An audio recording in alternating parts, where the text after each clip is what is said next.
আসসালামু আলাইকুম। দেখো, আমরা এবারে একটি সমস্যা নিয়ে হাজির হলাম, যে সমস্যাটি হলো আমাদের বেশ পরিচিত। বিভিন্ন পরীক্ষাতে এই সমস্যাটি আসে। বিশেষ করে ভর্তি পরীক্ষা থেকে শুরু করে আমাদের একাডেমিক পরীক্ষাগুলোতেও বেশ পরিচিত অঙ্ক। অঙ্কটিতে আমাদের আলোচনার মূল বিষয়বস্তু যেটি হলো, আমরা সরাসরি সূত্র প্রয়োগ করতে পারি এখানে। তবে সূত্র প্রয়োগের ক্ষেত্রে আমাদের একটু ঝামেলা পোহাতে হয়। দেখো, আমাদের এখানকার দ্বিতীয় রাশিটিতে সহগ হিসাবে হাফ আছে। দেখো, সহগ হিসাবে হাফ আছে। তো এই সহগ হাফটিকে যদি আমরা সহগ 1 বানাতে পারি, তাহলে আমাদের জন্য সূত্র প্রয়োগ তুলনামূলক সহজ হবে। অর্থাৎ সরাসরি বলতে পারি আমরা সহজ হবে। কিভাবে সেটি একটু দেখি, কিভাবে আমরা এই হাফটিকে সরাতে পারি। তোমরা অবশ্যই অবগত আছো এই বিষয়ে যে ত্রিকোণমিতিক ইনভার্সের যতগুলি সূত্র আছে, তার মধ্যে ত্রিকোণমিতিক ইনভার্স হিসাবে ট্যানজেন্টের সূত্রগুলি আমাদের জন্য তুলনামূলক ক্যালকুলেশন সহজ হয়। তো এই কারণে আমরা আমাদের এই রাশিগুলোকে ত্রিকোণমিতিক ট্যান ইনভার্সের দিকে নিয়ে যাওয়ার চেষ্টা করব, ইনভার্স ট্যান হিসাবে। তার মানে এই নয় যে আমাদের এই ম্যাথগুলি ইনভার্স ট্যান নিয়েই করতে হবে। এই ম্যাথগুলি আমাদের সরাসরি কস ইনভার্স, সেক ইনভার্স কিংবা সাইন ইনভার্স আকারে সূত্র প্রয়োগ করেও করা যায়। তবে আমাদের মূলত লক্ষ্য সেটি হলো হাফ সাইন ইনভার্স 4/5টাকে কিভাবে ট্যান ইনভার্সে কনভার্ট করা যায়। ক্যালকুলেশন সুবিধার্থে আমরা এই সাইন ইনভার্স 4/5টিকে আমরা লেফট সাইড নিয়ে একটু আগালাম।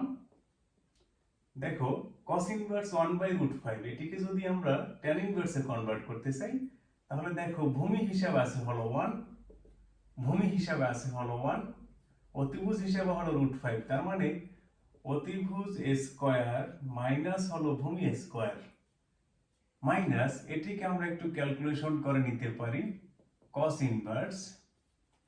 এখানে দেখো অতিভুজের জায়গাটা 5 হিসাবেই থাকবে। একই সাথে আমরা ভূমির জায়গাটিতে √ অতিভুজ স্কয়ার মাইনাস লম্ব স্কয়ার নিলাম, প্লাস tan ইনভার্স হাফের মতোই আছে। দেখো, আমরা এটুকু লিখতে পারি, অর্থাৎ কনভার্ট করে নিলাম যে সাইন ইনভার্স থেকে কস ইনভার্সে কিভাবে আসবে, কস ইনভার্স থেকে ট্যান ইনভার্সে কিভাবে আসবে। তো এখান থেকে আমরা লিখতে পারি হলো ট্যান ইনভার্স 2 মাইনাস, এখান থেকে লিখতে পারি হাফ কস ইনভার্স, এখানে আসবে হলো 3, এখানে আসবে হলো 5 প্লাস ট্যান ইনভার্স হাফ। এখন দেখো, আমাদের মূল যে লক্ষ্যটি, আমরা কিন্তু সাইন ইনভার্সে নাই। দেখো, আমরা কনভার্ট করে নিলাম কস ইনভার্সের দিকে। তো কস ইনভার্সের এই রাশিটিকে কিভাবে ট্যান ইনভার্সে কনভার্ট করা যায়, মূলত আমরা সেদিকেই খেয়াল করব।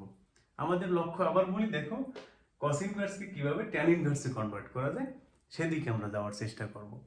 তাহলে সেই ক্ষেত্রে আমরা কেবলমাত্র দ্বিতীয় রাশিটি নিয়ে পথ চলা শুরু করলাম। সেক্ষেত্রে কেবলমাত্র দ্বিতীয় রাশি নিয়ে, তাহলে দ্বিতীয় রাশির ক্ষেত্রে আমরা ধরে নিই cos inverse 3/5 is equal cos inverse 1 minus x square divided by 1 plus x square সমান 2 tan inverse x। তাহলে আমরা লিখতে পারি হলো 3/5 is equal 1 minus x square divided by 1 plus x square। যদি আমরা যোজন বিয়োজন করি, দেখো যদি আমরা যোজন বিয়োজন করি, তাহলে দেখো উপরে আসে কি 8, নিচে আসবে কি 2, এখানে উপরে আসবে হলো 2, নিচে আসবে হলো আমাদের 2x স্কয়ার। তাহলে এখান থেকে দেখো x স্কয়ার বা x ইজ ইকুয়াল, সরাসরি সমাধান করে যেটি লিখতে পারি আমরা, হাফ চলে আসবে। x ইজ ইকুয়াল হাফ চলে আসে। দেখো, এখন আমরা যদি বলি অতএব হাফ cos ইনভার্স 3/5, তাহলে এটিকে লেখা যাবে হলো 2 tan ইনভার্স হাফ। আচ্ছা, এখানে হাফ আছে আমাদের, তাহলে এখানে আমরা লিখব হলো half into 2 tan inverse half is equal, আমরা লিখে ফেলতে পারি tan ইনভার্স হাফ। তার মানে লেফট সাইড যে রাশিটি আমাদের দেওয়া আছে বা প্রদত্ত, সেখান থেকে লিখতে পারি আমরা tan inverse 2 minus tan inverse half plus tan inverse half। এখান থেকে আমরা দেখো লিখতে পারি হলো tan inverse 2। অর্থাৎ দেখো আমাদের রাইট সাইডে দেওয়া আছে কিন্তু tan inverse 2 এবং সেটাই কিন্তু প্রমাণিত হলো। তো এই অঙ্কটিকে তোমরা বিভিন্ন বইয়ে বিভিন্ন রকম ভাবে সলভ করতে দেখবে। এটার আরেকটি মেথড আমি তোমাকে বলে দেবো একটু পরেই। তুমি এমনিতে এই সলভটুকু কিন্তু খুব সহজেই করতে পারো। যে ঝামেলাটি ছিল এখানে হাফ, সেই হাফটিকে আমরা কিন্তু দেখো 2 tan inverse x থেকে 2 এনে তাকে 1 বানালাম। অনেক সময় খেয়াল করবে এখানে এই অঙ্কটিতে এখানে 1/4 থাকতে পারে। তাহলে প্রথমে তুমি হাফটাকে সরায়ে tan inverse বানাবে, তারপর আবার হাফ ইনটু sin inverse বা cos inverse টার্মে সাজিয়ে নিয়ে তারপর আবার কনভার্সন শুরু করবো। অর্থাৎ 1/4 থাকলে তোমাকে দুইবার এই স্টেপটুকু মেনটেন করতে হবে, দুইবার। এরপর আমাদেরকে যদি বলা হয় এই অঙ্কটি আসলে আমি এভাবে না বলে তোমাকে ডিফারেন্ট একটা স্টাইল বলতে পারি, সেটাও সহজ। যেমন অঙ্কটিকে তুমি এভাবে করে সাজিয়ে নিতে পারো, যে যেভাবে করে দেওয়া আছে সেটি আসলে পরোক্ষভাবে এভাবে করে আছে। দেখো cos inverse 1/√5 plus tan inverse half minus tan inverse 2 is equal half sin inverse 4/5। তুমি অঙ্কটিকে এভাবে করে সাজিয়ে নিয়েও কিন্তু করতে পারো। অর্থাৎ তুমি যদি এই তিনটা রাশির যোগফল কিংবা বিয়োগফল আকারে সরাসরি tan ইনভার্স, দেখো এটাকেও tan ইনভার্সে নিলাম, এটাকেও tan ইনভার্সে দেওয়া আছে অলরেডি, এটাও আছে, তো তিনটা tan ইনভার্স নিয়ে সরাসরি সূত্র দেওয়া যায়, কিংবা দুইজন দুইজন করেও সূত্র দেওয়া যাবে, দিয়ে তুমি ফাইনালি tan ইনভার্স সামথিং পাবে।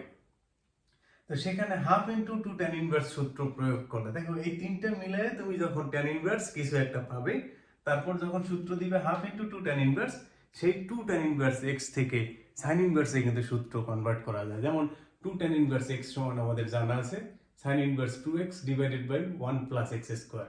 অর্থাৎ তুমি এই টাইপটুকু বা এই টার্মটুকু প্রমাণ করতে পারা মানে কিন্তু এই অঙ্কটা প্রমাণ করা হয়ে যায়। অর্থাৎ আমরা একটু সাজিয়ে নিলাম, আর কিছুই না। তার মানে তুমি এভাবে করেও করতে পারো, অথবা তোমার ত্রিকোণমিতিক ইনভার্স অপারেটরকে থেটা ধরেও করতে পারো, যেটা তোমরা করতে অভ্যস্ত। ত্রিকোণমিতির আমরা যতগুলি প্রমাণ অলরেডি শিখেছি, প্রত্যেকটি প্রমাণে দেখেছো তোমরা ইনভার্স অপারেটর থেকে না, মূলত প্রমাণগুলি আমরা ত্রিকোণমিতির চ্যাপ্টার 7 ফার্স্ট ওভার থেকে যে সূত্রগুলি আছে সেই সূত্রগুলির সাহায্য নিয়ে মূলত আমরা এই সূত্রগুলি প্রমাণ করে থাকি। সেই হিসাবে ত্রিকোণমিতিক ইনভার্স অপারেটরকে ত্রিকোণমিতিক অপারেটরে কনভার্ট করে নিয়ে আমরা বাকিটুকু সলভ করতে পারি। তো তোমরা এভাবে করে আসলে এই ধরনের ম্যাথকে করতে শিখতে পারো। এরকম ম্যাথ আরও আসতে পারে। অনেক সময় তোমাকে 3 tan ইনভার্স x এই সূত্রের হেল্প নিতে হতে পারে। যেমন এখানে যদি 1/6 হয় তাহলে 3 ইন্টু 2 এরকম কল্পনা করে নিতে পারো। 2 tan ইনভার্স x এ কনভার্সন নিয়ে আসলে আবার যদি সুযোগ থাকে 3 tan ইনভার্স x এর দিয়ে কনভার্সনটা নিয়ে আসতে হবে, 3 tan ইনভার্স x।